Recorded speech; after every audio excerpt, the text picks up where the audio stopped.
Good evening, everyone.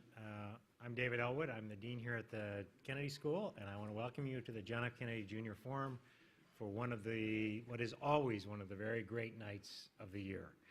For the Goldsmith Awards celebrate much of what we all admire and also what we all desperately need. Before I begin, I do want to thank the Shorenstein Center on Media Politics and Public Policy for all the work you all do. It's made an enormous difference. I'd also like to acknowledge Doug Shorenstein, who couldn't be with us here tonight, for his longstanding support and his commitment to excellence in journalism, and to the late Walter Shorenstein, who was a very good friend of the Kennedy School. We owe him a very great debt for without his years of inspiration, support, and badgering, none of us would be here tonight or be nearly as effective as we are tonight. My job is actually a very simple one, which is simply to introduce Alex Jones. And you have a lovely bio in front of you, which I often, in these occasions, repeat. And you know, this is a man who won a Pulitzer Prize for his reporting in the New York Times from '83 to '92. He's authored a number of things that have been, every one of the books he's done, several with Susan Tift, for example, The Patriarch, The Rise and the Fall of the Bingham Dynasty. Business Week magazine selected one of its best business books of the year in '92. He left the Times to work on The Trust, The Private and Powerful Family Behind the New York Times, also with Susan Tift, which was a finalist in the National Book Critics Circle Award in Biography. Even his most recent book, The Future of News That Feeds Democracy, was published in 2009, New York Times Sunday Book Review, called Jones a bringer of light in the encircling doom. So that's the part that we all know, but what I want to just pause for just a moment, since this is the last Goldsmith Awards where he will be the MC, though we have proven that former center directors do sometimes return for Goldsmith Awards in other settings. And just want to say one or two few words about Alex, the person. For Alex is really quite a remarkable man, and as all of you know, after 15 years of leading the center, he will be stepping down. During his leadership, the center's demonstrated an enormous commitment to teaching and learning. It's had a remarkable class of fellows and speakers, fellows and visiting residential fellows, world-class speakers, extraordinary research, and things like the Goldsmith Awards. But Alex Jones is first and foremost a journalist with a nose for what is important, an understanding of what lies at the very heart of the matter. He's a writer, and by the way, though I never aspired to be a journalist, I would aspire to be a writer like Alex, but that's hopeless I'm an economist, that's just, indeed, he has uncommon clarity, who knows just the right phrase to invite you in and excite you about the argument, and a wonderful gift for framing and pace. But what really drives Alex is a set of values, principles that lie at the very core of the press and the media. The risk in bemoaning the declines of the traditional press, that gathering circle of doom in the media, is that we lose sight of the real goal, the goal that drives Alex, which is the never-ending fight to ensure that the values like accountability, transparency, depth, independence, and independence are nurtured, protected, and celebrated. For Alex and I believe that they lie at the very heart of democracy. I think Alex sees the changing role of technology and journalism both as a threat, but also as an opportunity to reinforce those core principles.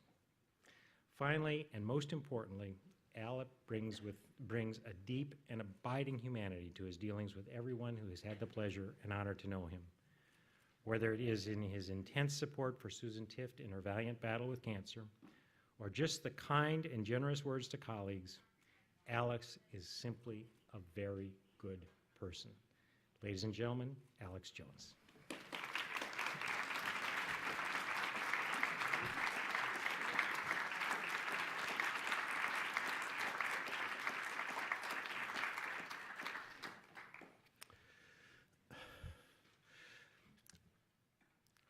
You saw an example of my writing just a few moments ago when David was speaking those words. Of course,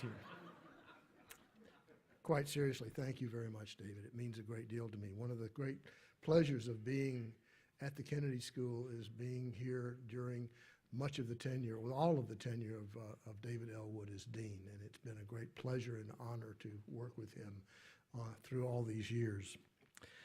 This is a night that the Shorenstein Center always looks forward to. It's one of our really big nights, in many respects, maybe the very biggest.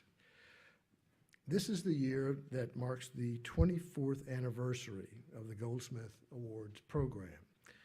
Each year we look forward to this night as a high point for the Shorenstein Center, and if I may say so immodestly, for American journalism. There is, of course, a story behind the Goldsmith Awards.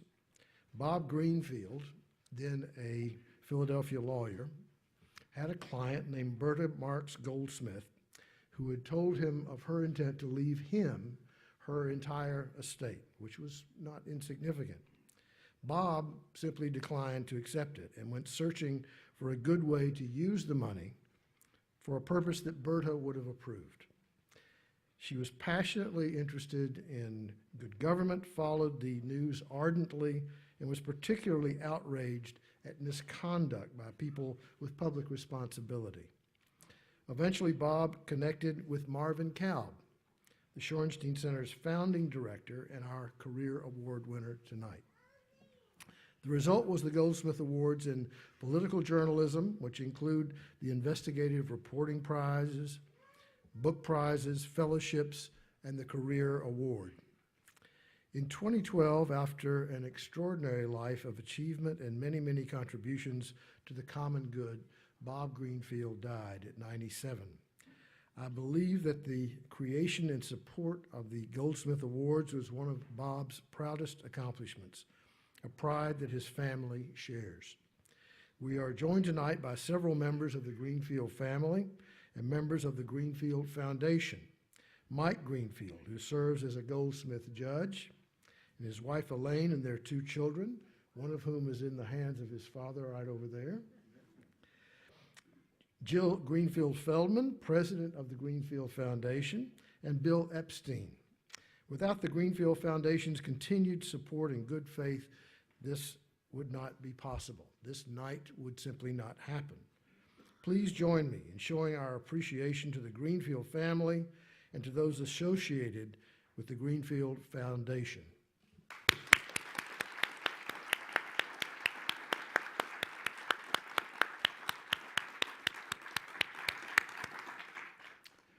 Our Career Award winner this year goes to the remarkable Marvin Kalb, and we'll be hearing from him later. But first, the Goldsmith prizes. The first Goldsmith Awards are the book prizes. Making those presentations will be my colleague, Tom Patterson, the Bradley Professor of Government and the Press at the Kennedy School.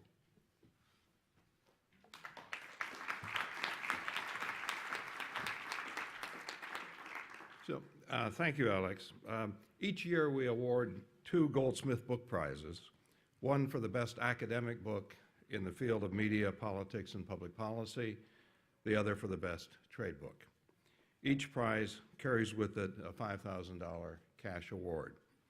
Before introducing the winners, I'd like to acknowledge this year's other judges. I am one, Alex is another, Matt Baum is here, and Marion Just, who's probably also here. I'll start with the Goldsmith Book Prize in the academic category. The recipient is Media Commercialization and Authoritarian Rule in China by Daniela Stockman. China's news media today look nothing like they did during the Cultural Revolution. China now has more daily newspapers, roughly 2,000, than does the United States. Only a small number of these newspapers are state-controlled. The rest support themselves the American way, through advertising and circulation. And they compete the American way, through infotainment and other forms of attracting audiences.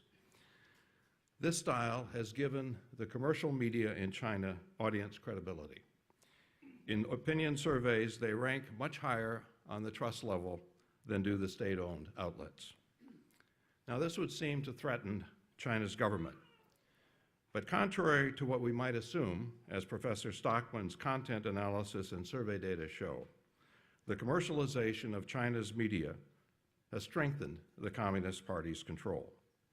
The reason is that though the commercial media differ in all other respects from the state-owned media, their coverage of politics mirrors that of the state outlets. And because the private media are perceived to be more credible, the effect is to strengthen the state's version of politics. And nearly all of this is accomplished through self-censorship. The commercial press knows that it's free to cover other areas of Chinese life as it chooses, as long as it conforms to the party line when it comes to politics. Media commercialization and authoritarian rule in China is an important book, one of the most important ever to get the Goldsmith Book Award. Its author, Daniela Stockman, is on the faculty at the University of Leiden in the Netherlands. Her teaching schedule prevents her from being with us tonight, but I'd like to acknowledge her book with a round of applause.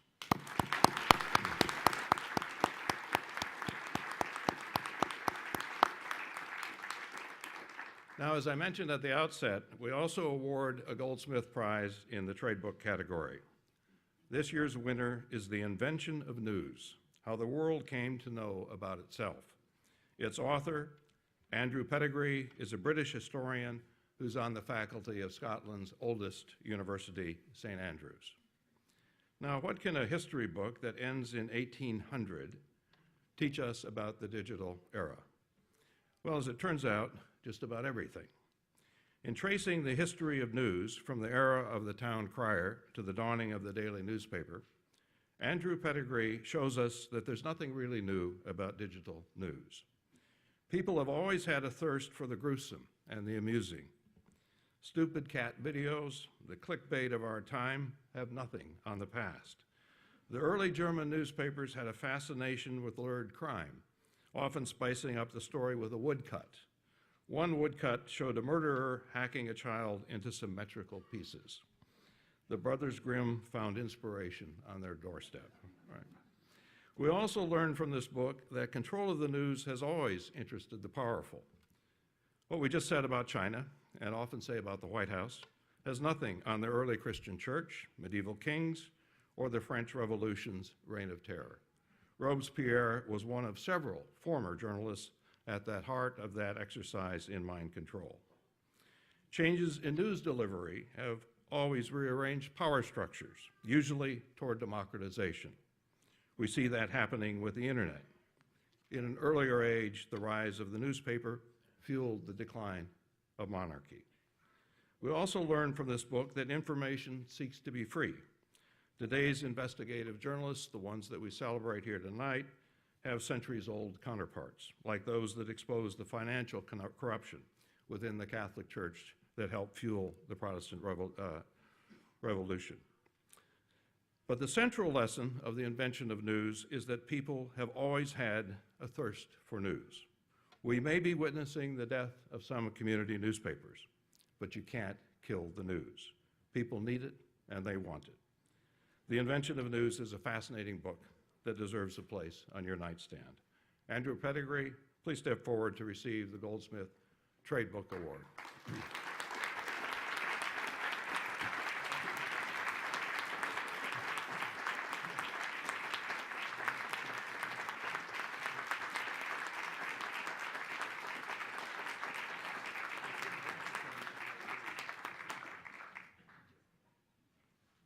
Can you dispose of this for me?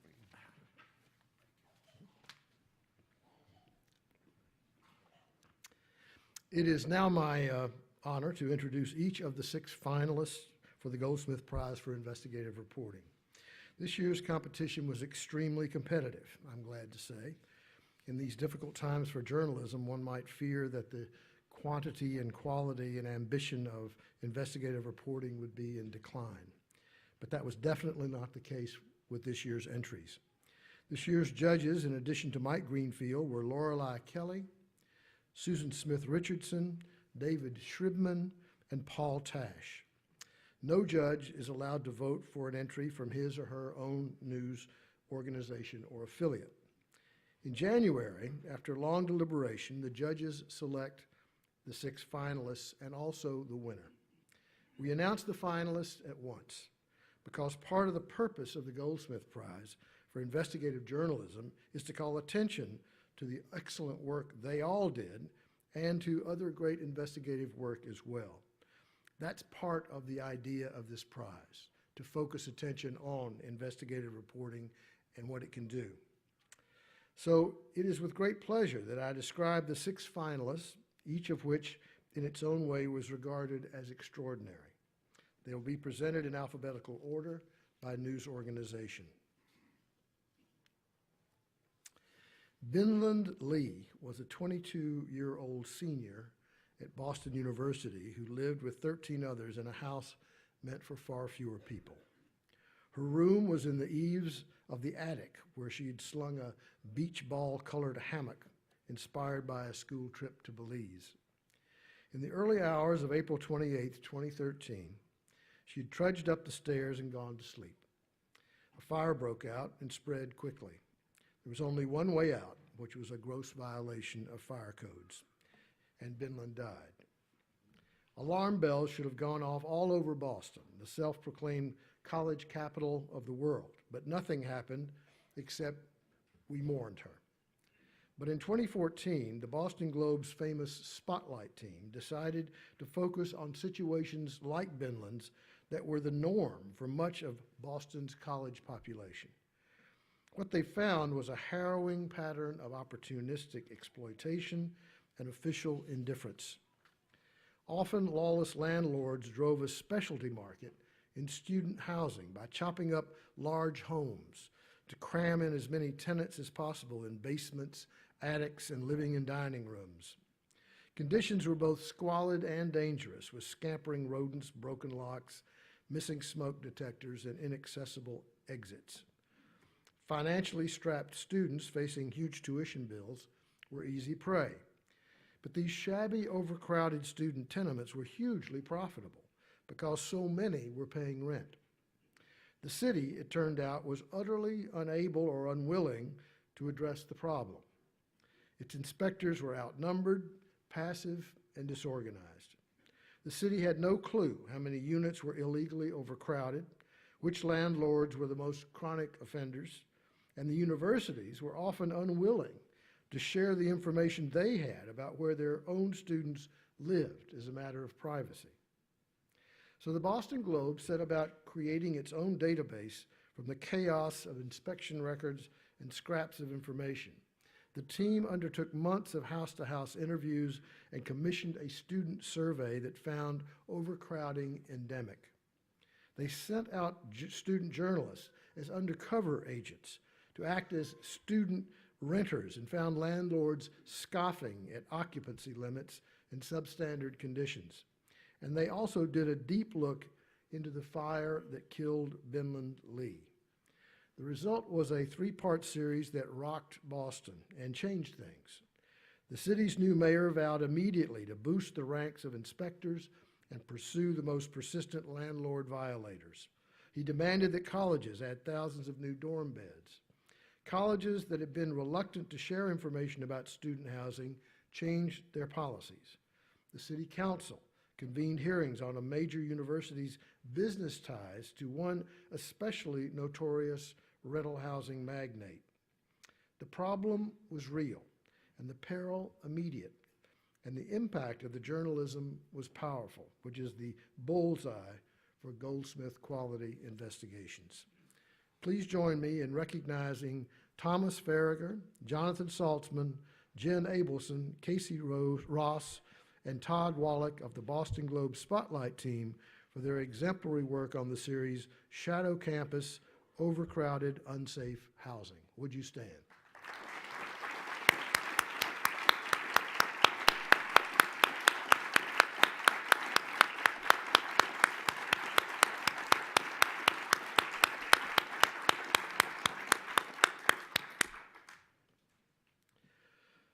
The story in the Miami Herald a year ago began this way.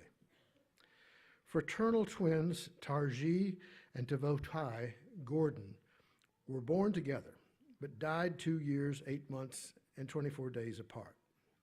One was buried in a potter's field. The other was disposed of in a shallow grave covered by earth, plywood, and a sheet of tin. Devante, the first to die, suffocated at 2 months of age while sleeping on a couch with his mother, Rachel Fryer, who later tested positive for cocaine. Child welfare authorities took Tarji away from Fryer and put her in foster care. Then they gave her back, convinced Fryer had tamed her drug habit and neglectful ways. 3 months later, Tarji was killed by a blow to the head. Fryer stuffed Tarji's body into a leopard print suitcase, caught a ride, and buried her 50 miles from her Sanford home. The girl's pink and white shoe, an unintended grave marker atop freshly turned dirt, was the only hint of her life and death. That's how the series started. The story of these unlucky innocents were two of 477 children that the Miami Herald took it upon itself to tell. All of them died because they were returned, because of state policy and state neglect, to parents who killed them. They weren't children who died the first time their parents abused them. They were killed because they had been put back in homes where they were in mortal danger. The state of Florida had a policy of favoring what it termed family preservation over child protection. This is a worthy concept on its face, but it's also one that can be horribly flawed, especially if the state does not monitor the home environment that these endangered children are put back into after first being removed because of the abusive behavior of parents. When the Herald set out to explore this murky area of child welfare, they had to file multiple lawsuits to be able to probe these totally preventable child deaths. The state did not cooperate. When the Herald began to review the records after winning court orders, they found not a policy story, but a very, very human one. At the time of publication, they had identified 477 children who had died after being returned to their families, a number that has now grown to more than 530. Their stories and the accompanying database gave a human face to each one of those children, and it rocked Florida. Since publication, the state has rewritten its child welfare laws to better safeguard the lives of vulnerable children. Lawmakers voted nearly $50 million in new money for child protection, and the Department of Children and Families was ordered to create a website that lists all child deaths and posts relevant data and reports, ensuring that these deaths will no longer be cloaked in secrecy. 2 child protective investigators, whose fumbled cases were highlighted in the series, were subsequently arrested, which may be a deterrent to the lackadaisical efforts that the series found again and again. And a new head of the Department of Children and Families was appointed with a mandate to fix things. The point of the series was not that children should never be returned to families, but that simply making that default decision has been a death sentence time and time again.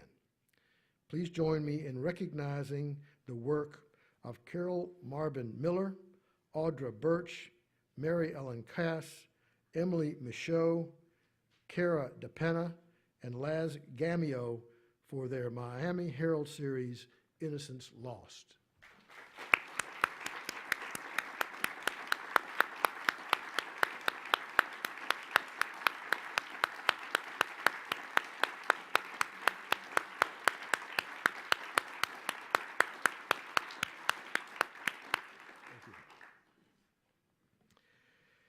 In September of 2013, the nonprofit organization Violence Police Center, Violence Police Center in Washington, D.C., named South Carolina as #1 in the nation when it came to women being killed by men. South Carolina is a Bible Belt state, a bastion of conservatism and of a Southern tradition of protecting women. And yet, as the Charleston Post and Courier reported in its sweeping series on the way the state actually protects its women, the reality is starkly other. The Post and Courier assembled a set of horrific statistics that put the priority that South Carolina gives to the safety of its women, it puts that in vivid relief. For instance, in the last decade, 3 times the number of South Carolina women had been killed in domestic violence incidents than all the soldiers, sailors, and airmen from the Palmetto State that had been killed in Iraq and Afghanistan combined. A woman is killed every 12 days in South Carolina. And while there is an animal shelter in every one of the state's 46 counties, there are only 18 safe houses for battered women. That statistic seemed to have special resonance. The Post and Courier is not a hell-raising liberal publication, but it is a real newspaper, and it went to work on holding a mirror up to its state and its people. It wasn't easy. The state is awash in guns, which is the weapon of choice in domestic violence deaths, and anti-gun control sentiment is deeply ingrained. The state legislature has for years throttled legislation that would have the effect of protecting women. And simply getting the facts was a huge challenge. The Post and Courier team compiled the first ever database of domestic killings, their circumstances, and outcomes of each case. The team used police reports, court records, criminal rap sheets, and other documents to plot the locations of killings, determine what had happened, and to look for commonalities and trends. The team also studied the conviction rates and plea deals of domestic violence, something the state's judicial system did not do. The result was a shocking and harrowing 5-part series of articles headlined, "Till Death Do Us Part." The final article, the paper called "Enough is Enough," and listed 13 explicit ways the state of South Carolina could take a stand against rampant domestic violence. The impact was just as shocking as the series. 2 days after the series ended, the Speaker of the South Carolina House of Representatives appointed a special committee to strengthen the state's domestic violence laws. He cited the series in doing so and directed the committee to have reform bills ready when the new legislature season opened. The chairman of the powerful State Judiciary Committee threw his support behind the reform effort and offered his own bill, including a provision to ban guns from those convicted of domestic violence.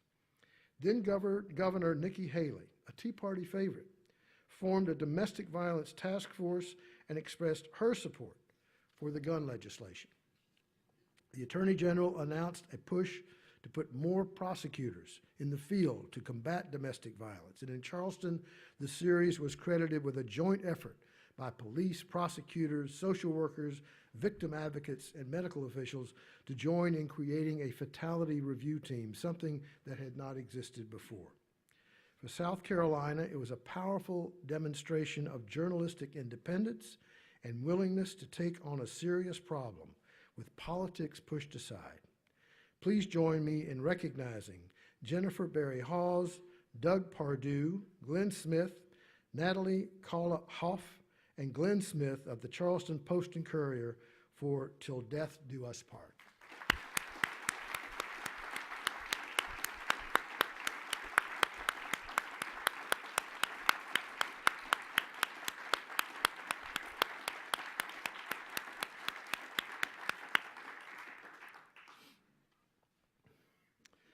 Going after the American Red Cross is not unlike going after the Red Cross.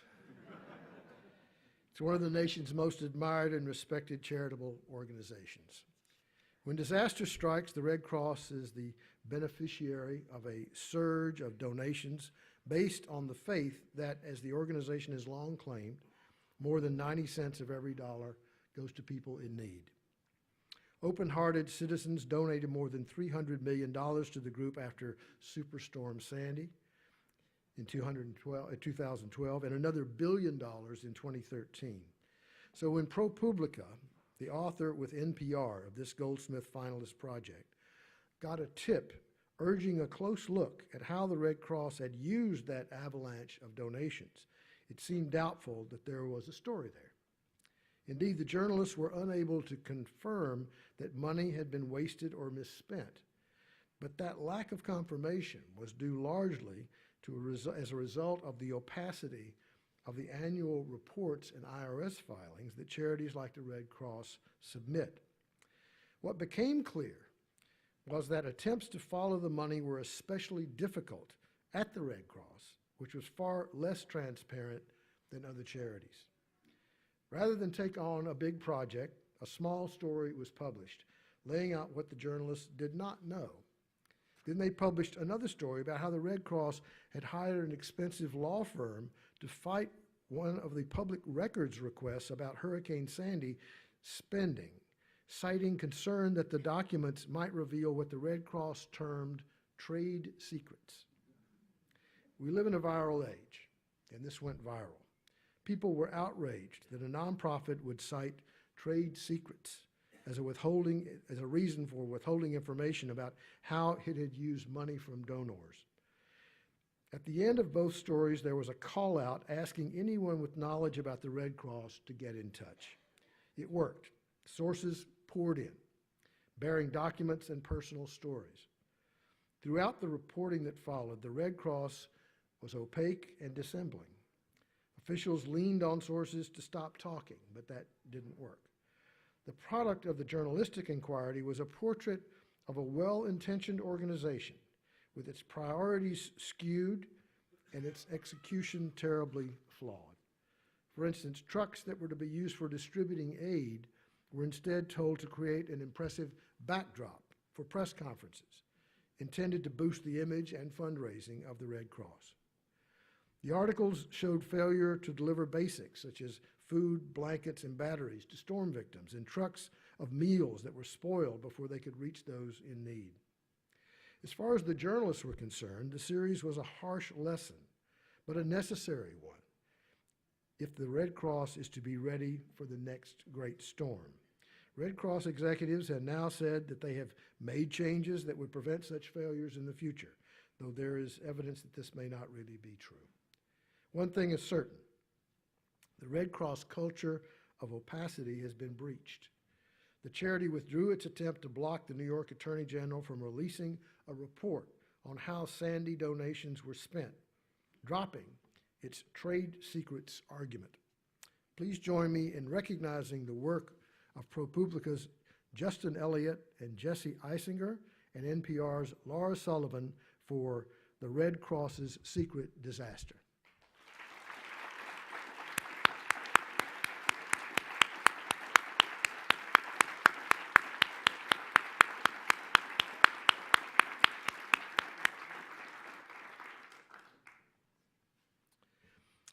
The marble facade, excuse me.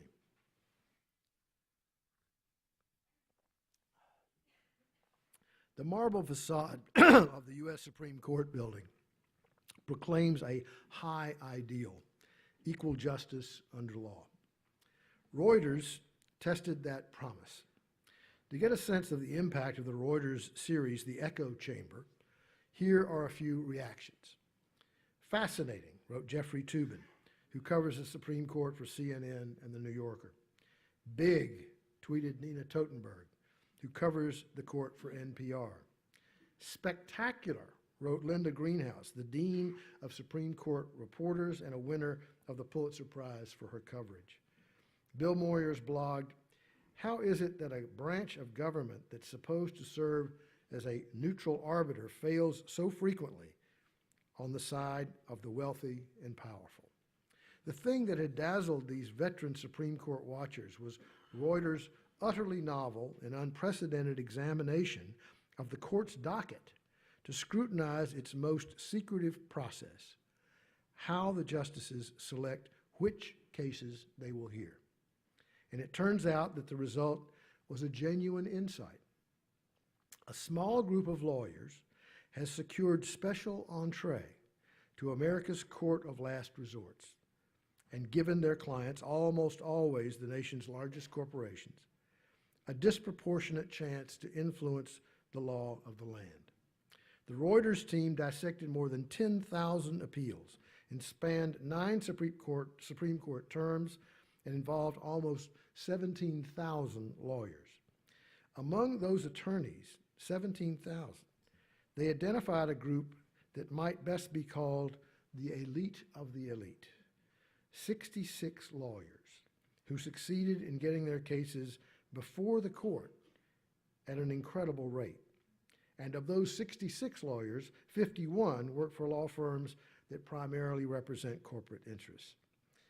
Although they accounted for far less than 1% of the attorneys who sought the court's agreement to hear their cases, these lawyers were involved in an astonishing 43% of the cases the justices chose to decide during the period Reuters examined.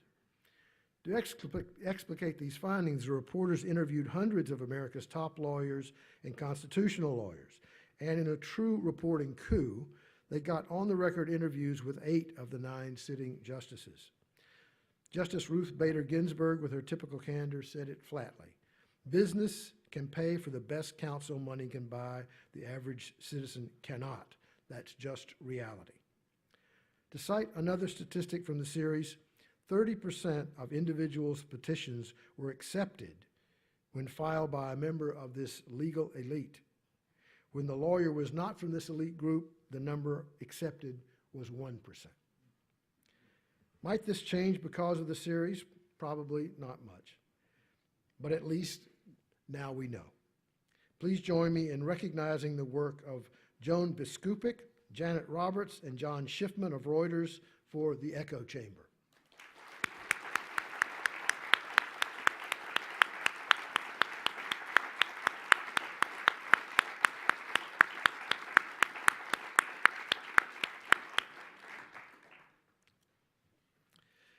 The roots of the Wall Street Journal's series Medicare Unmasked go back to 2009, when the Journal first requested Medicare claims data from the government in hope that it could be used to inform the debate over health care reform.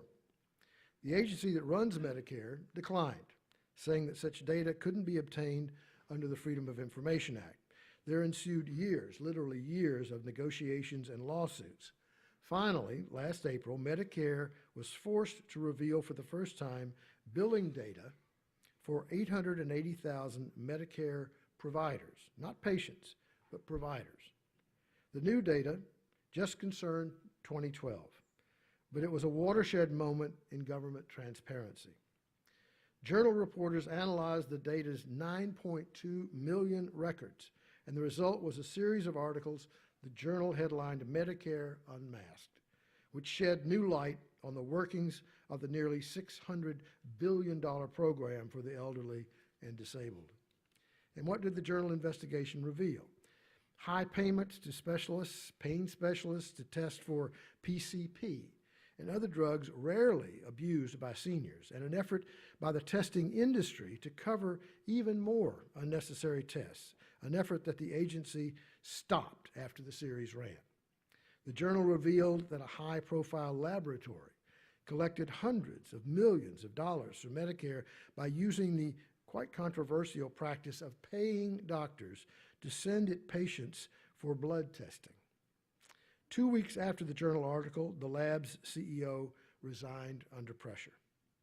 A separate article examined providers who collected more from Medicare for a single procedure than anyone else, prompting an FBI investigation. And of course, there was the political angle, in the sense that politics sometimes trumped Medicare's anti-fraud efforts.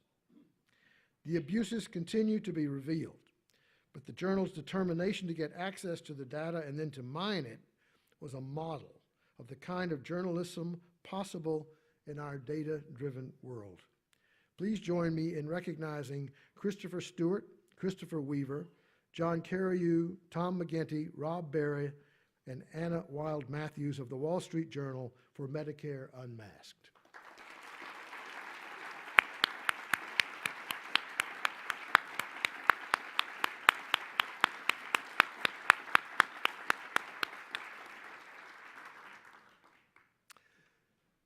Before I announce the winner of this year's Goldsmith Prize, I would like to ask all of the finalists to stand once more so we can show our appreciation for their excellent work. Please stand.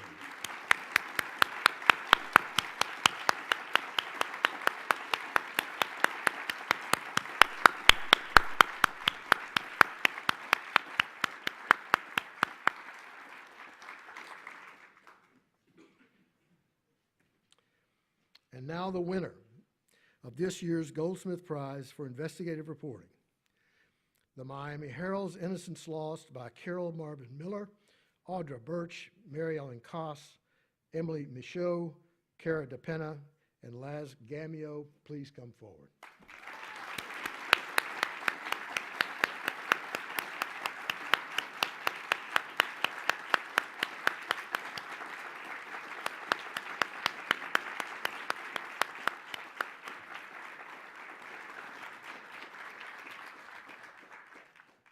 That one's for you.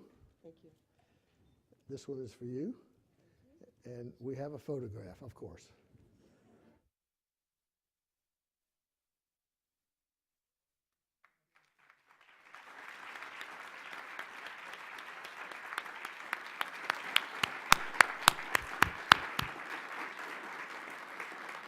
You can just remember. I think I should say that in my class this morning, and there are some people in my class in the audience I can see, we went over all of the finalists and voted. And it was a close vote, but you won. Thank you very much. You want to say a few words?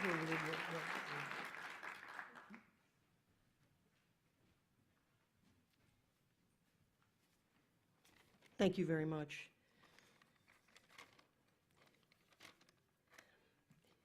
At a time when most newspapers were downsizing, and one of the real victims of that were the specialty beats, such as social services and child welfare, the Miami Herald made a commitment to this beat and to these issues, and did so when no one else really was. And before I say anything more, I have to recognize my boss.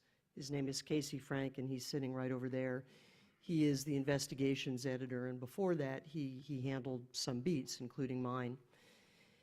And for a number of years, we saw these cases come and go with tremendous frequency, and every single one of them was a horror story. And we kept writing. It got to the point where we have file cabinets in the newsroom that are groaning under the weight of files of dead children. Hundreds and hundreds and hundreds of them, and we've written stories on every one. And at some point we said we have to try something different because, of course, we were seeking some way to effect change. And what we settled on was to take a deep dive, a comprehensive look at the policy and economic issues that were underpinning all that carnage. And we also decided to do something unusual.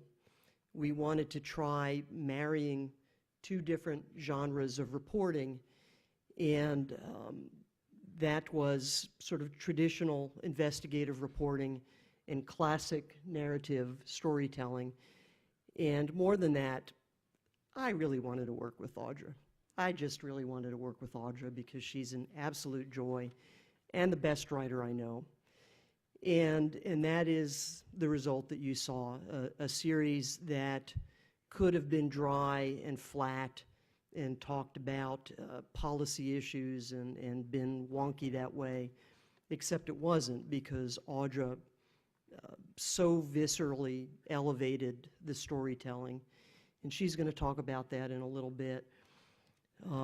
We also did something that was very new for the Miami Herald. We had a guy there who was really our first data visualization specialist, Lázaro Gamio, who is really the key to that database. And we use the word database, but it's the wrong word. It's the place where we stored the stories of now close to 550 dead children. And we made a commitment early on to recognize every one of those kids because they were the reason why we did this. There's so much more to say, but I really want to hand the mic over to Audra, and I want to thank you all very, very much. I want to thank Casey and our bosses who made an incredible commitment to take a dive that lasted 3 or 4 years, an expenditure of resources that was unprecedented in this market, this economy, and if you've seen what's happened to the Herald, we're stretched so thin to devote the kind of resources that we did to this. Thank you.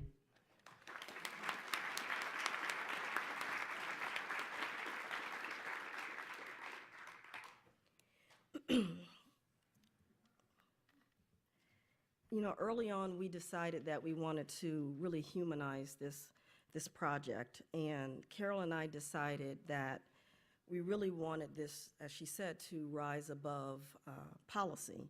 And in order to do that, and the way that we decided to do that is that we really, really wanted to write about every single one of these children, every one of them, all 477 of them. And that's what we did. We literally wrote about every single one of them. And the idea was not just to mark their death, but in fact to mark their very, very short lives. And to do that, we zigzagged the state with Emily Michaud, who was a remarkable photographer and videographer. We went to prisons, we went to cemeteries, we went to places, we went to funeral homes. I mean, we went everywhere that we could, that we thought would fill in the blanks and help us to understand who these children were. And then when we came back, we collected as many photos as we could. We read through obits, we read through medical examiner reports, and then we went to these bereaved families, and they most often were grandmothers, and sat with them and asked us, and we asked them to please tell us who these children were. And so we started to learn things like their favorite dump truck color, and the fact that little girls want to be princesses when they grow up, and little boys love pets that they can call, that they can be with and play with. And in some cases, we had a little boy who died with his pet. He died with his pet in a garage. And so that became, in addition to the policy, and in addition to letting our readers know how flawed this system was, most importantly, it was to give our readers a sense of the toll, what this really, really meant to our community, what the losses were. And so in the end, what we really felt like we had done was that we weren't going to leave any child behind. And that's why it took so long. And so I'm thankful. I'm thankful that Carol wanted to work with me, and I'm thankful for Casey, who was an amazing editor and who also was the greatest person on earth to go get Subway sandwiches at 10 o'clock at night. And most importantly, we thank the Herald because they didn't have to, they chose to invest in this project. And so on behalf of the Miami Herald, Carol, Casey, thank you.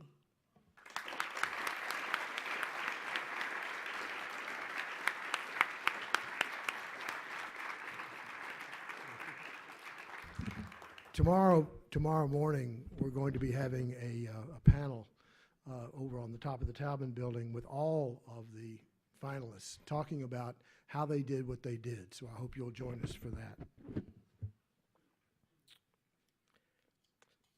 Some of you, not all, but some, first heard the distinctive baritone voice of Marvin Kalb when he was part of the celebrated golden age of CBS News. Marvin was, in fact, the last of the fabled Edward R. Murrow hires at CBS, the Murrow Boys, that included a group of pioneering newsmen who created, quite literally created, television news. That second generation of Murrow Boys included such newsmen as Walter Cronkite, Daniel Shore, and Marvin. Not a bad start for a career in news. The word most often associated with Marvin Kalb professionally these days is distinguished. But a few decades ago, the words would have been indefatigable and insightful. Those words, in fact, could just as well be used today. Marvin and his brother Bernie, who is with us tonight, were two of television news's true stars, and they have remained in the top level of hardworking journalists for such a long time that it sets a standard that is hard to imagine anyone besting. For Marvin, the career journey has had many way stations, and all of them high points. First, CBS News, where he earned himself a place on President Richard Nixon's enemies list, which carried as much prestige as any journalism award. Then at NBC News, he was chief diplomatic correspondent and host of Meet the Press. Throughout, that unmistakable voice was one of probing, of reason, and of journalistic inquiry. Marvin Kalb, from the start of his career, stood for a kind of ethical, painstaking, and searching journalism that made him a model of enduring values. In the mid-1980s, he was persuaded to become the founding director of what is now the Shorenstein Center on Media, Politics, and Public Policy. I am his successor, an honor that makes me quite proud. At Harvard, Marvin was not only the center's director, but also the Edward R. Murrow Professor. Interestingly, one of his students was Bill O'Reilly, though I'm not sure O'Reilly did his homework when it came to the part about not exaggerating. Marvin shaped the Shorenstein Center after his own image, a place of seriousness and high-mindedness committed to the best in journalism, a legacy that endures. He also has co-authored or authored 9 nonfiction books and 2 novels. His latest, The Road to War, Presidential Commitments Honored and Betrayed, examined the presidential commitments and decision-making that has led to war, a subject of prescient importance. And he has a new book coming out in June entitled Imperial Gamble, excuse me, Imperial Gamble, Putin, Ukraine, and the New Cold War. Those of us who know Marvin continue to marvel at his work ethic. He is host of the Kalb Report, a monthly discussion of media ethics and responsibility, where he has interrogated everyone from Rupert Murdoch to Hillary Clinton. He is the James Clark Welling Fellow at George Washington University and a member of the Atlantic Community Advisory Board and guest scholar in foreign policy at the Brookings Institution. While Marvin has had many awards and honors, none was more of a gesture of respect and affection than the creation of the Marvin Kalb Professorship at the Kennedy School. When Marvin left the Kennedy School to return to Washington in 1999, his great friend, and the Shorenstein Center's great friend, Ambassador Hushang Ansari, endowed the professorship in his name. We had hoped that he would be with us tonight. He wanted to be, but was not able to. Since leaving Cambridge, Marvin has continued his active, productive life at his usual blistering pace. And it is my guess that there are several more books. In that very fertile mind and incredible determined will to stay engaged in the issues that have fascinated and intrigued him for more than half a century. Tonight we are here to celebrate his long and yes, distinguished career as a journalist, a scholar, an author, and a man of great character who has devoted his life to journalism of the very highest caliber. It is my pleasure to award this year's Goldsmith Career Prize to my colleague and friend, Marvin Kalb.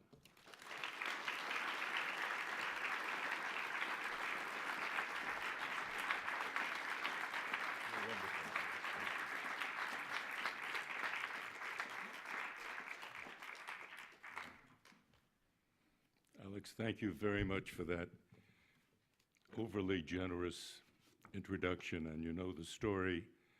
My father would have loved it, and my mother would have thought it woefully inadequate.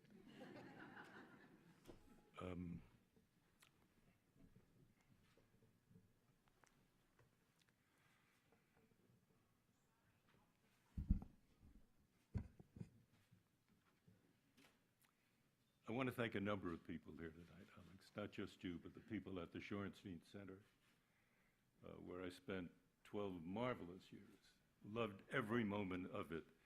And I want to thank them, and I want to thank you for having led the center so impressively over the past 15 years. You deserve a big hand. I want to give it to you.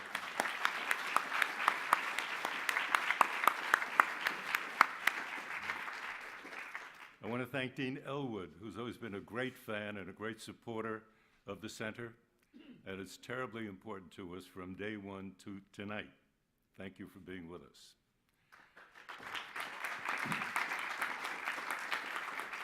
I want to thank the Greenfield family, and I want to tell you guys that I've met a lot of people in my life, but Bob Greenfield was so incredibly special. He was, for some people on this planet, a mensch of the highest dimension. He was a class act, and it was an honor to work with him to set up the Goldsmith Prize. And when we did, we didn't know if it would really take, but it's now rooted in journalism. And of course, $25,000 a year per prize doesn't hurt. I also want to thank Walter Shorenstein. And I know he's no longer with us, but so far as I'm concerned, he's here, sitting right up front. I want to thank members of my family for coming tonight, my friends, students, faculty. Thank you all very much. I want to start with two stories about a journalist and a craft we call journalism. There may be something to these stories for us to think about. The first story takes us back to December 7th, 1941, the day the Japanese attacked Pearl Harbor. Edward R. Murrow, the CBS journalist then covering the London Blitz in World War II, had a dinner date with President Roosevelt, made weeks before. He was sure it would be postponed given what had happened earlier that day, but Roosevelt wanted to hear about how the British people and the British government were holding up during the Blitz. Murrow was informed that dinner with the president was still on, but it might not start till after midnight. Is that okay? It was okay. During dinner and after, Roosevelt asked Murrow about the Brits and the Blitz, and then he turned to Pearl Harbor. Murrow, like most Americans, knew only what the White House had released earlier that day. The surprise Japanese attack, American casualties, ships and planes lost. No more. We did not have live broadcasts back then. We could not see the destruction, nor interview people caught up in the confusion and turmoil. Roosevelt, setting no ground rules, what was on the record or off, proceeded to fill in many of the blanks. The number of ships sunk, the number of planes destroyed. He lamented at one point, on the ground, by God, on the ground. And of course, the number of Americans killed and wounded. These were not exact numbers, they were estimates. It was still too early after the attack, but exact enough to paint for Murrow a dismal, depressing picture of an unforgettable moment in American history. There was no longer any doubt in his mind that the U.S. was going to enter World War II. Roosevelt also told Murrow that on December 8th, he would go to Congress and request a declaration of war against Japan. The last declaration of war, by the way, ever requested by an American president, though we have been involved in many wars since, but that would take us into another story. When this extraordinary briefing was over, Murrow left the White House with a question on his mind. He had a great story, no doubt of that. Roosevelt had never said off the record, in fact, there were no ground rules at all. Murrow could have gone to the CBS Bureau and done the first report on the true costs of Pearl Harbor. In fact, maybe that was what was on the president's mind, really. Maybe that's what he expected that Murrow would do. Roosevelt, after all, was no innocent in press management. He understood the game of politics and the role of the press in it. But Murrow did not do a broadcast. He returned to his hotel room to think about what had happened to America on that day, December 7, 1941, and then to think some more. Later in the morning, Murrow went to Capitol Hill to hear the president request the declaration of war, and that night on CBS radio, Murrow's report was a work of art. was rich with detail, much of it still new, thoughtful, well-written, important. Question: what would the Murrow of today do with this kind of presidential exclusive? My second story also concerns Murrow, only the date and location have changed. It is now April 12, 1945, the day Roosevelt died, by the way, and the place is Buchenwald, a Nazi death camp liberated that day by General Patton's Third Army. A small group of reporters, including Murrow, visited Buchenwald. He smelled death, evil smelling, he later said. He saw corpses stacked like cordwood. He saw men too thin, too weak to get out of bed. 1,200 men in a stable built to hold 80 horses. During his visit, Murrow did something he would not normally have done. He'd won a lot of money the night before with his CBS colleagues playing poker. And he kept giving it away, small gifts, to any of the liberated prisoners who came his way. On reflection, it's clear Murrow could not deal with what he had just seen, what man was capable of doing to other men. When he left Buchenwald, Murrow could not find the words to report on this visit. Other reporters could and did, but Murrow could not. For 3 days, he suffered with a search for what he called the right words. When he found them, he composed one of the greatest reports in the history of broadcast news. I hope, by the way, that everyone here will take the time to listen to it. In fact, with the rise of Islamic fanaticism and anti-Semitism in Western Europe in the last several months, this may be the right time to listen to Murrow on Buchenwald. Permit me, he began, to tell you what you would have seen and heard had you been with me on Thursday. It will not be pleasant listening. If you are at lunch, or if you have no appetite to hear what Germans have done, now is a good time to switch off the radio. Then, with contained passion, delivered with his characteristic staccato beat, he described the camp, the emaciated bodies, the anguished look in the survivors' eyes. He hoped his words, the pictures that they drew, could somehow convey the reality of a Nazi death camp, but he wasn't sure, and he closed with these words: I pray you to believe what I have said. I have reported what I saw and heard, but only part of it. For most of it, I have no words. Another question. How would the Murrow of today deal with a Buchenwald-type story? Perhaps a more appropriate question would be, can there be a Murrow today? Someone who has a December 7 exclusive with the president, no less, and doesn't report it. Someone who could wait 3 days before telling the story of Buchenwald. My sense is CBS would not take kindly to that kind of reporting. In the journalistic arc, from Murrow to, let us say, Brian Williams, it could be argued that not only the business of journalism, but the very definition of journalism has changed dramatically and irrevocably. In, out, next. That is the rapid, relentless rhythm of contemporary newsmaking, except for the people we honored tonight. In, out, next.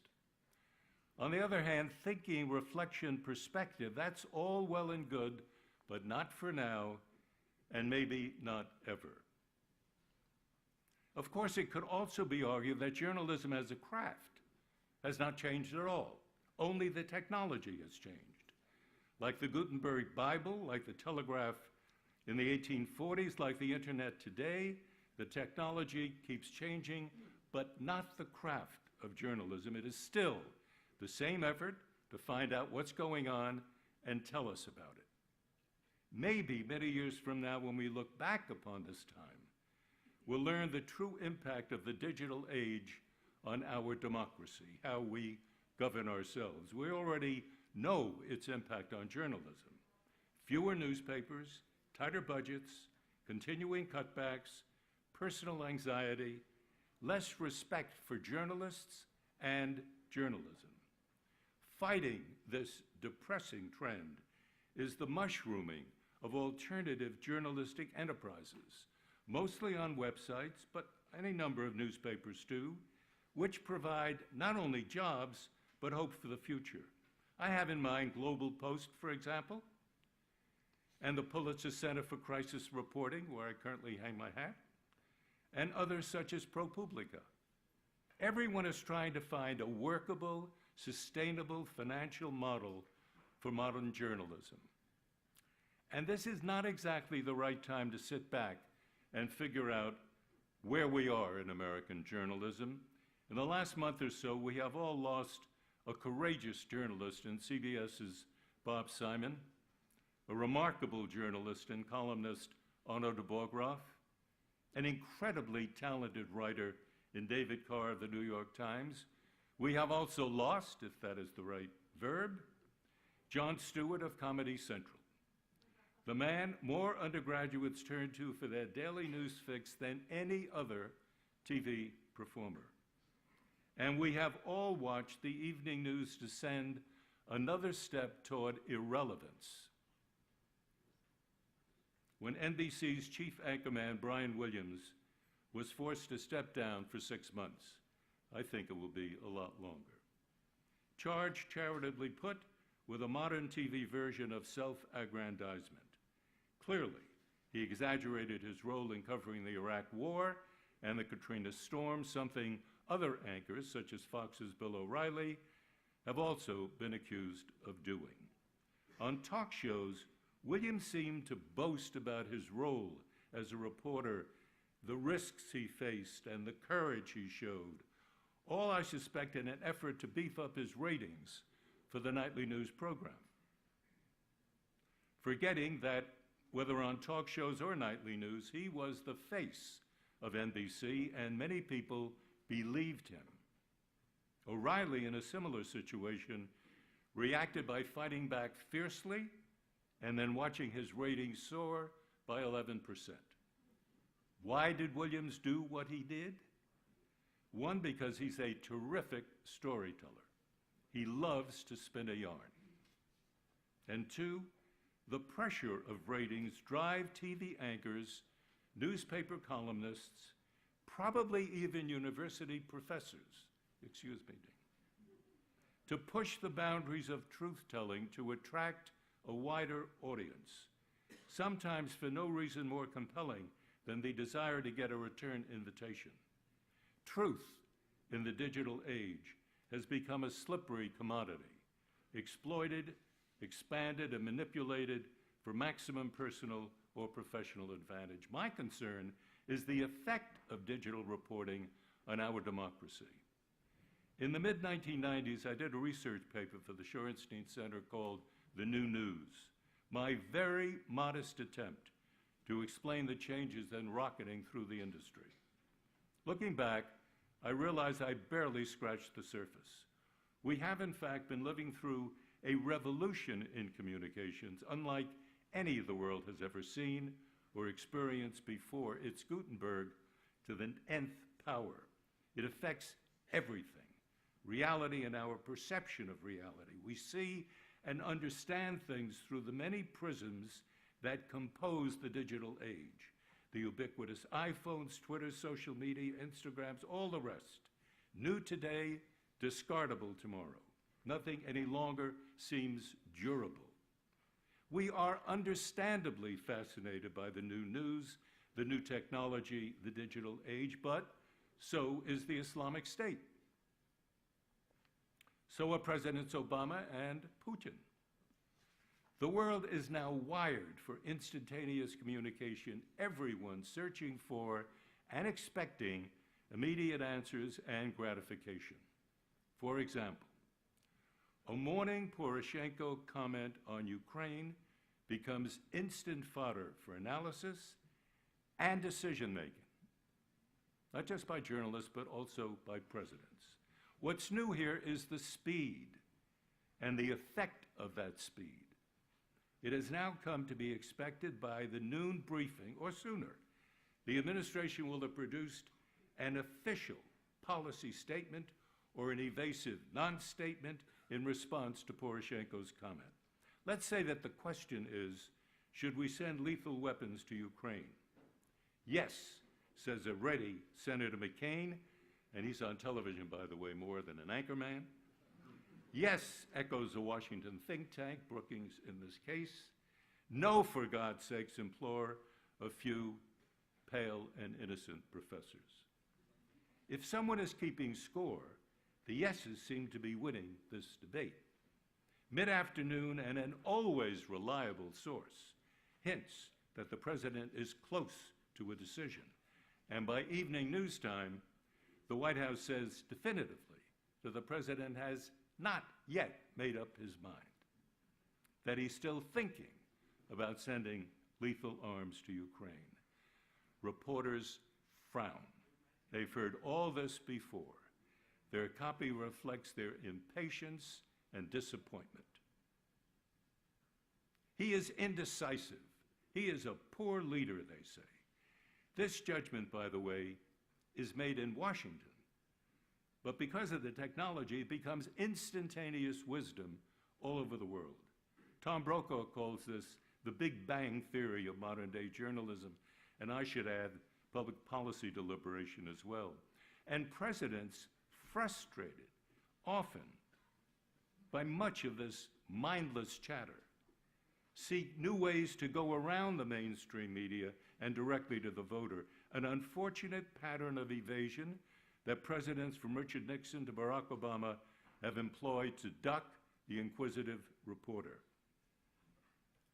Put off by the headline writers, and understandably perhaps, and aware that only 20% of Americans between the ages of 18 and 24 actually read a daily newspaper, President Obama now prefers to give interviews to targeted audiences, generally websites such as Vox, BuzzFeed, and more recently YouTube, where younger audiences get their news. Dan Pfeiffer, Obama's media guru until recently, has been absorbed at the White House for a lot of years studying politics in the digital age. We're on the cusp, he said, of a massively disruptive revolution. A revolution, I suspect, that will also have profound consequences for our democracy. Rather than deliberate, if necessary, slowly, carefully, we're pressed into quick decisions by the relentless demands of digital technology. Little priority is reserved for a careful consideration of policy options, not always, but rarely. I know that we have all survived, and some of us have even prospered as a result of earlier technological revolutions, and maybe we'll survive this one too, but we don't know. In a revolution such as this one in communications, we can't know until it's over. Crane Brinton used to say here the same thing about the French Revolution. But when it is over, I fear, we may only be left with a tattered, fragile version of our once vibrant democracy. Allow me for a moment to invoke Murrow once again. Way back in 1958, when his best days as a reporter were behind him, Murrow wondered whether the new technology of his day, namely television, was helping or hurting our democracy. Whether it was raising educational levels, making people smarter, more knowledgeable about national and world affairs, or whether it was doing no such thing. He concluded that television in the preceding decade had failed the American people, producing, in his words, decadence, escapism, and insulation from the realities of the world in which we live. I think Murrow, were he alive today, would find little reason to change his judgment. And with what is now called cable news, he would, I suspect, be even more inclined toward his original judgment. He did advance a possible solution, Now, I advance it again this evening, but I don't think it represents our salvation, even if accepted and acted upon.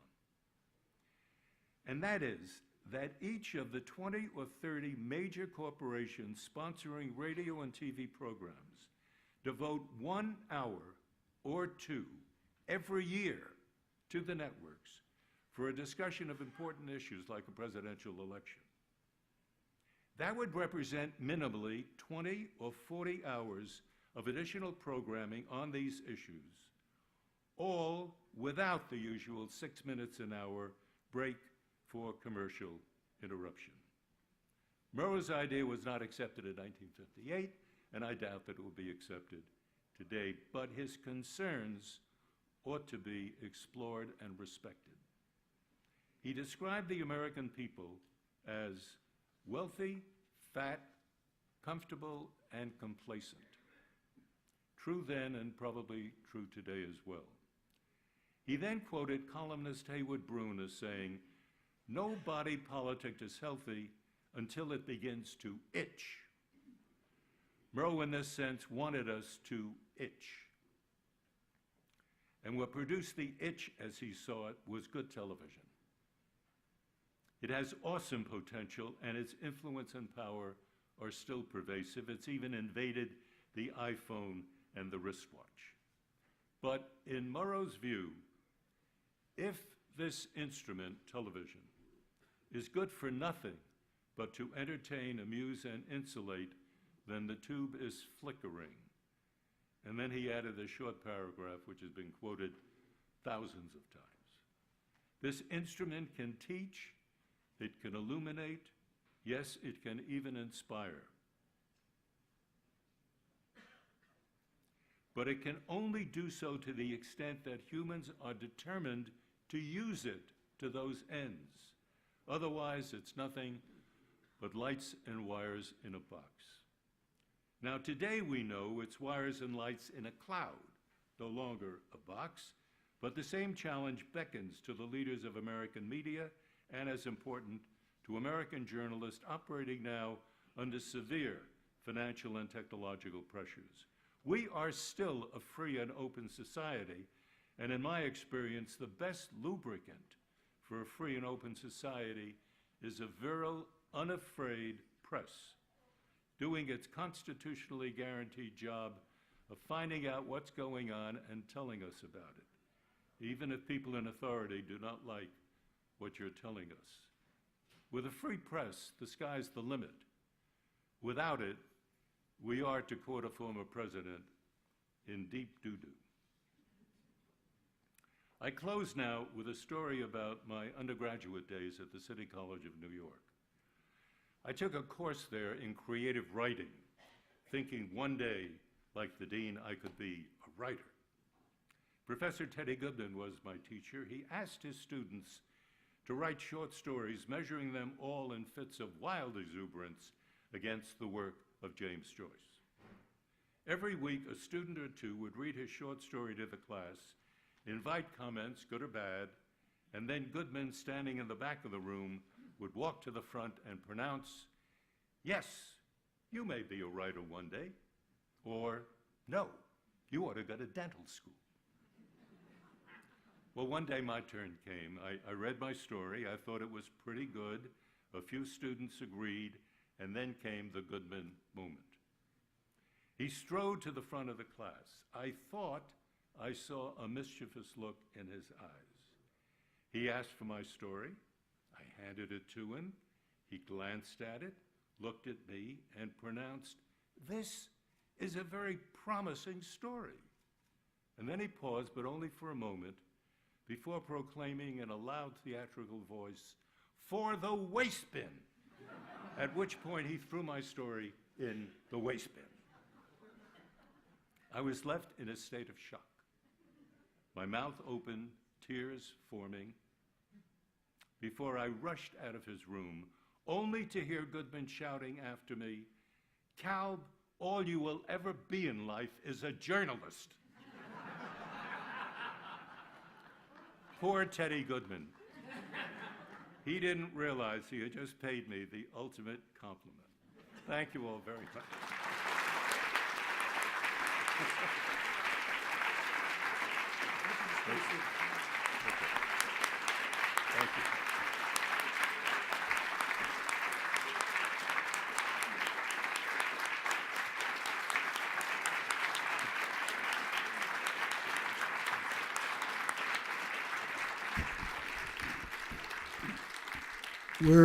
We're running a bit late, but if there are some of you who have a question or two, we'll be glad to, I'm sure Marvin will be glad to use his journalistic voice to respond. There are microphones here and there, up here and over here. If I may, Marvin, I'd like to ask the first. You have talked about journalism in pretty despairing tones, and yet you persist. And yet you keep on keeping on as a journalist. When you do your work, do you feel that you're doing something that has meaning now? Is it something that you hope will inspire others? What is the thing that motivates you to keep on producing, keep on inquiring, keep on working? Alex, it depends on the day of the week. Monday, Tuesday, and Wednesday, I'm very optimistic. And the other days, I have my doubts. But I did mention here that there are new organizations being formed now. ProPublica, Global Post, whose chief is right here with us, the Pulitzer Center where I hang out, that are together trying to create and trying to fill the blank left by what newspapers and networks used to do so well and still in many cases do superbly well. But it's always the exception that is really so terrific. And I believe that in this struggle to find some place between what was and what could be, there are these new organizations coming along on the websites that, as I said, create jobs and create hope. And in that creation of hope, one likes to believe that though we may not be around to see it, we would like to believe that, 5, 10, 15, 20 years down the road, the depression which many of us feel about journalism today will have passed and we'll be back to where we should be. And I always feel, and I mean, the joke about Teddy Goodman was that while he may not have produced the writers that he liked, he produced a lot of terrific journalists. And that for me is just a wonderful place to be. On that note, we will adjourn. Thank you very much. I want to say again, congratulations to all the finalists and winner. And of course to you, Marvin. I would like to invite you all to join us tomorrow at 8:30 for breakfast on the top of the Taubman building, which is just across the way, and then for a riveting panel. It really is. It's quite fascinating, in which the people who are the journalists who created this finalist Goldsmith Award-winning journalism will talk about how they did, what they had to overcome, the way the sausage is made. It's always a riveting experience. Hope you'll join us. Thank you all very much. Glad you were here.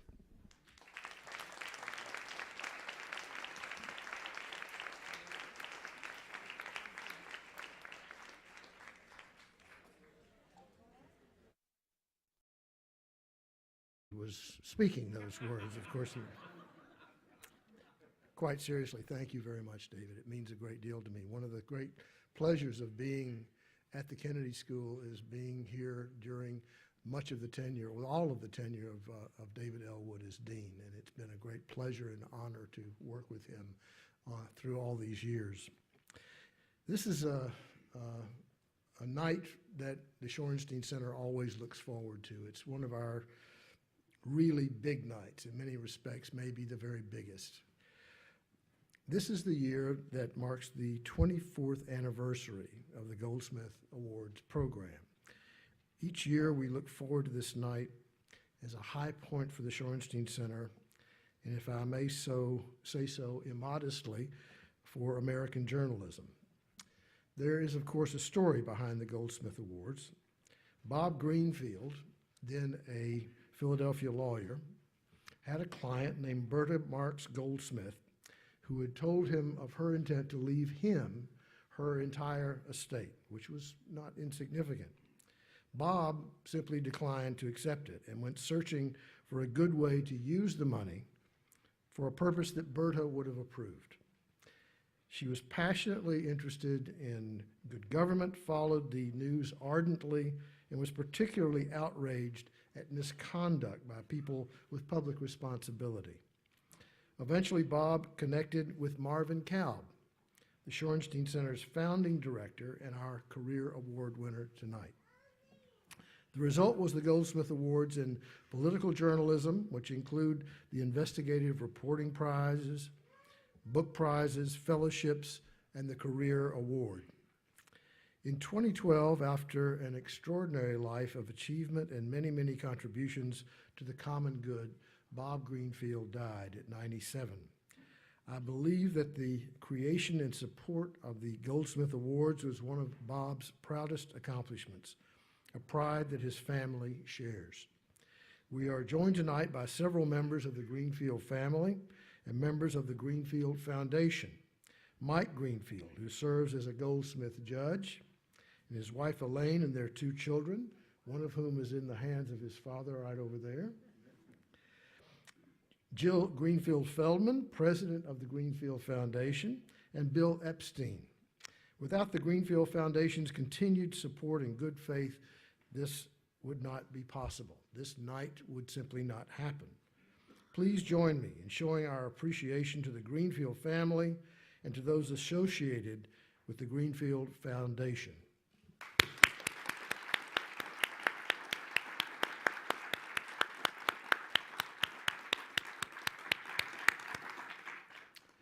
Our Career Award winner this year goes to the remarkable Marvin Kalb, and we'll be hearing from him later. But first, the Goldsmith prizes. The first Goldsmith Awards are the book prizes. Making those presentations will be my colleague, Tom Patterson, the Bradley Professor of Government and the Press at the Kennedy School.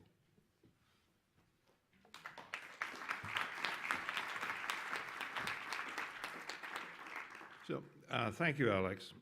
Each year we award 2 Goldsmith Book Prizes, one for the best academic book in the field of media, politics, and public policy. I would aspire to be a writer like Alex, but that's hopeless I'm an economist that's just, indeed, he has uncommon clarity, who knows just the right phrase to invite you in and excite you about the argument, and a wonderful gift for framing and pace. But what really drives Alex is a set of values, principles that lie at the very core of the press and the media. The risk in bemoaning the declines of the traditional press, that gathering circle of doom, in the media, is that we lose sight of the real goal, the goal that drives Alex, which is the never-ending fight to ensure that the values like accountability, transparency, depth, independence, and independence are nurtured, protected, and celebrated. For Alex and I believe that they lie at the very heart of democracy. I think Alex sees the changing role of technology in journalism both as a threat, but also as an opportunity to reinforce those core principles. Finally, and most importantly, Alex brings a deep and abiding humanity to his dealings with everyone who has had the pleasure and honor to know him. Whether it is in his intense support for Susan Tift in her valiant battle with cancer, or just the kind and generous words to colleagues, Alex is simply a very good person. Ladies and gentlemen, Alex Jones.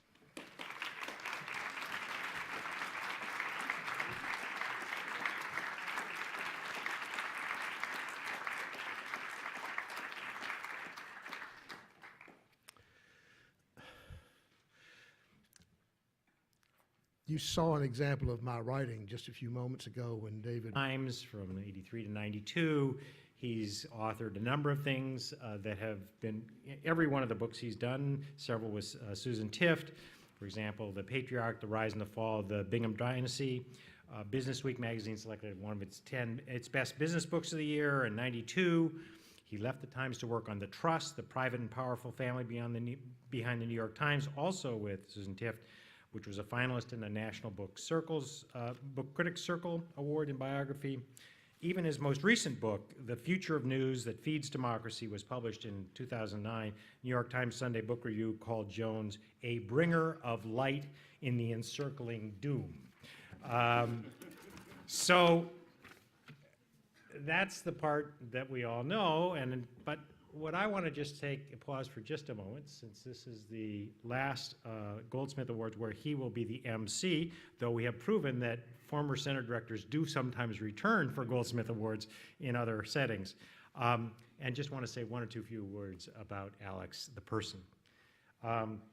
For Alex is really quite a remarkable man, and as all of you know, after 15 years of leading the center, he will be stepping down. During his leadership, the center's demonstrated an enormous commitment to teaching and learning. It's had a remarkable class of fellows and speakers, fellows and visiting residential fellows, world-class speakers, extraordinary research, and things like the Goldsmith Awards. But Alex Jones is first and foremost a journalist with a nose for what is important, an understanding of what lies at the very heart of the matter. He's a writer. And by the way, though I never aspired to be a journalist, I do.